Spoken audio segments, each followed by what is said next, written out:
Hi friends, நம்ம முட்டை குழம்பு வைக்க போகிறோம். இப்போ எண்ணெய் ஊற்றி சோம்பும் வெந்தயமும் போட்டு தாளிச்சிருக்கேன். வெங்காயம், தக்காளி, பச்சை மிளகா, பூண்டு போட்டு தாளிச்சிருக்கேன். இது நல்லா வதங்கினோடனே நம்ம இதோட ஒரு ரெண்டே 2 கத்திரிக்காய், ஒரு 4 முருங்கைக்காய் போட போகிறோம். அது கொஞ்சம் முட்டை குழம்புல நல்லாயிருக்கும்.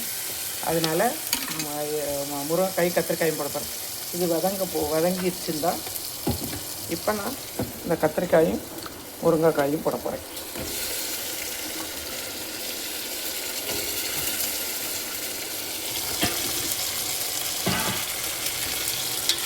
இதுவும் நல்ல எண்ணெயில் நல்ல கத்திரிக்காய் வதங்கணும். அப்போ தான் அந்த குழம்பு நல்லாயிருக்கும். நல்ல எண்ணெயில் கொஞ்சம் நேரம் வதங்கினோன்னே அப்புறம் நம்ம புளி ஊற்றி நல்லா கொதி வந்தோன்னே அப்புறம் முட்டையை பொத்து ஊற்ற போகிறோம். 2 முட்டை பொத்து ஊற்ற போகிறேன். 2 முட்டை பொரித்து போட போகிறேன்.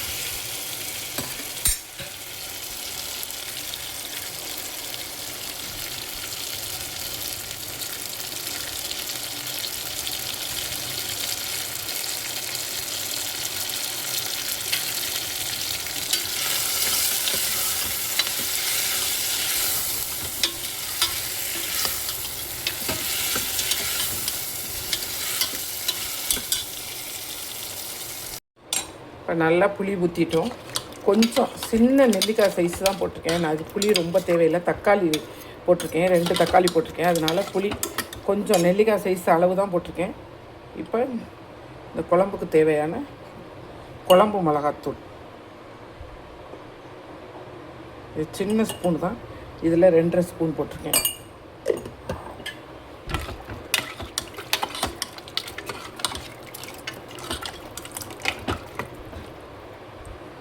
நல்லா கொதிக்கணும். கத்திரிக்காய் பாதி வெந்த பிறகு அதுக்கப்புறம் தான் நம்ம முட்டையை ஊற்ற போகிறோம். அது வரைக்கும் இது நல்லா கொதிக்கணும். இந்த கத்திரிக்காய் நல்லா முருங்கைக்காய் நல்லா வெந்த பிறகு தான் நம்ம முட்டை போட போகிறோம்.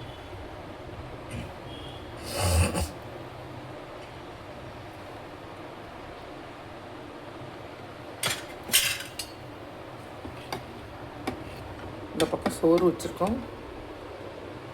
சோறு இன்னும் கொஞ்சம் நேரம் இருக்கணும். இன்றைக்கி நம்ம வீட்டில் சோறும் முட்டை குழம்பும் தான். இந்த காயெல்லாம் போட்டிருக்கிறதுனால இது காயும் நம்ம சாப்பிட்ற மாதிரி இருக்கும். வெறும் முட்டையை சாப்பிடாம காயோடு சாப்பிட்ற மாதிரி இருக்கும். அதனால் இது முருங்கைக்காய் கத்திரிக்காயும் நல்லா இருக்கும் குழம்புல. அதனால இது கத்திரிக்காய் முருங்கைக்காய் போட்டிருக்கேன் ஃப்ரெண்ட்ஸ்.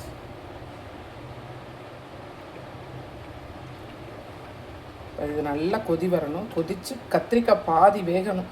அதுக்கப்புறம் தான் நம்ம இந்த முட்டையை போட போகிறோம்.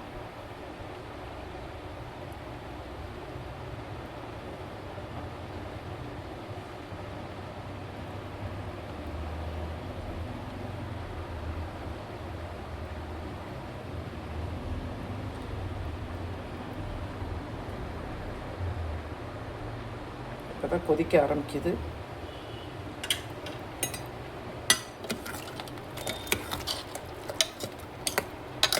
நல்ல வாசனையாக இருக்குது குழம்பு.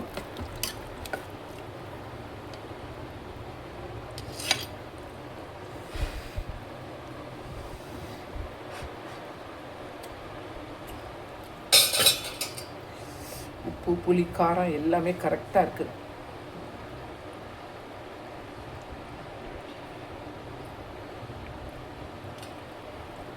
இப்போ கொஞ்சம் நேரம் கொதித்தோன்னே காமிக்கிறேன் ஃப்ரெண்ட்ஸ். நல்லா குழம்பு கொதிச்சிருச்சு. நல்லா கொதி வந்துருச்சு. காயும் நல்லா வெந்துருச்சு. இன்னும் கொஞ்சம் நேரம் இருந்தால் போதும். கத்திரிக்காயெல்லாம் அரை வேக்காடு வெந்துருச்சு. இப்போ இந்த ஸ்டேஜில் நம்ம முட்டையை பொத்து ஊற்ற போகிறோம்.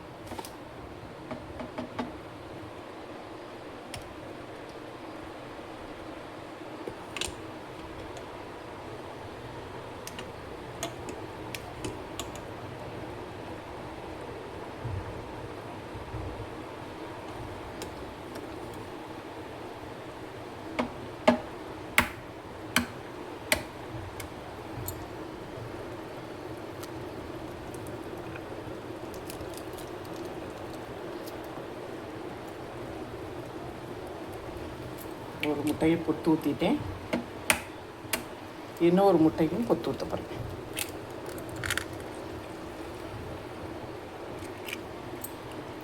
2 முட்டை இப்போ ஊற்றிருக்கேன். இன்னும் ஒரு முட்டை வந்து நான் வந்து பொரிச்சு போட போகிறேன். பொரிச்சு போட்டால் தான் குழம்புல நல்ல டேஸ்ட்டாக இருக்கும். அதனால் நான் அதை வந்து நல்லா கலக்கிட்டு அதை பொரிச்சிட்டு போட போகிறேன்.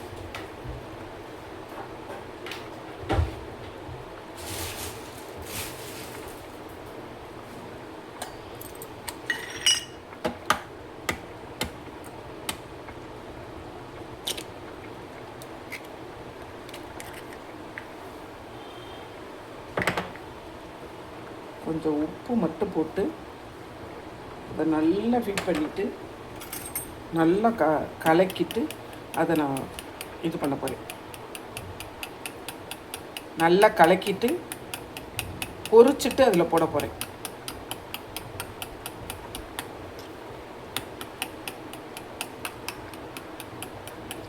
அந்த முட்டை வந்துட்டு விலகாமல் இருக்கிறதுக்கு தான் சிம்மில் வச்சுருக்கேன்.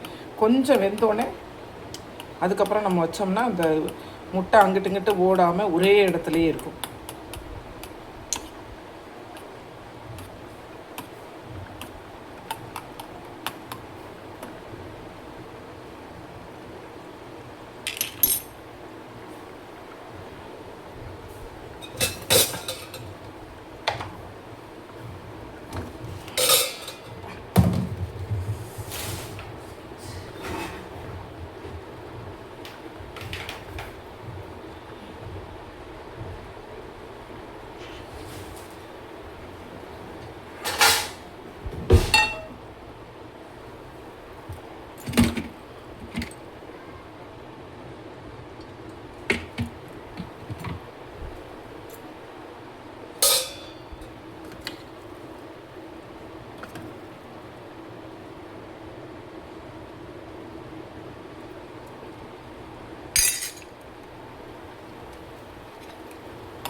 இதை நான் பொரிச்சிட்டு சின்ன சின்ன பீஸாக தான் போட போகிறேன்.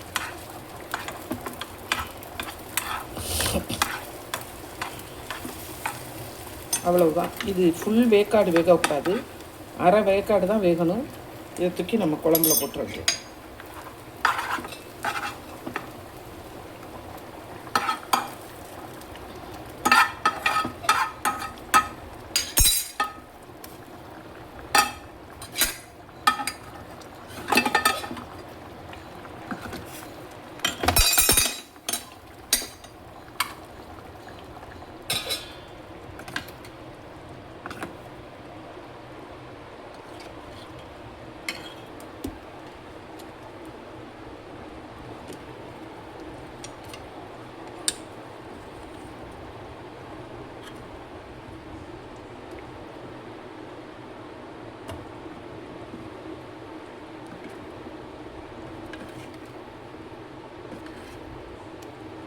காய் முட்டை எல்லாமே நல்லா இன்னும் கொஞ்சம் நேரம் வெந்துச்சுன்னா போதும். அதுக்கப்புறம் நம்ம இறக்க போகிறோம்.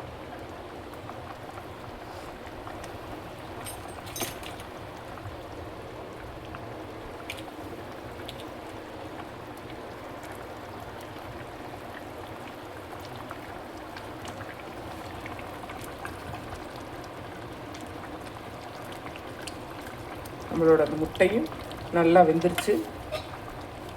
இந்த முட்டையும் நல்லா ஆயிடுச்சு.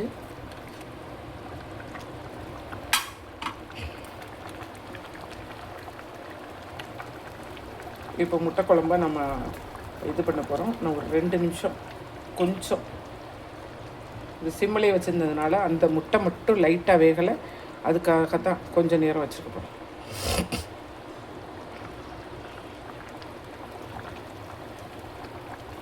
இப்போ நம்ம இது முட்டை குழம்பு தயாராகிடுச்சு. இப்போ கேஸ் அமர்த்த போகிறோம். கேஸ் ஆஃப் பண்ண போகிறோம். சுவையான முட்டை குழம்பு செஞ்சு பாருங்கள் ஃப்ரெண்ட்ஸ். எப்படி இருக்குதுன்னு பார்த்துட்டு சொல்லுங்கள் ஃப்ரெண்ட்ஸ்.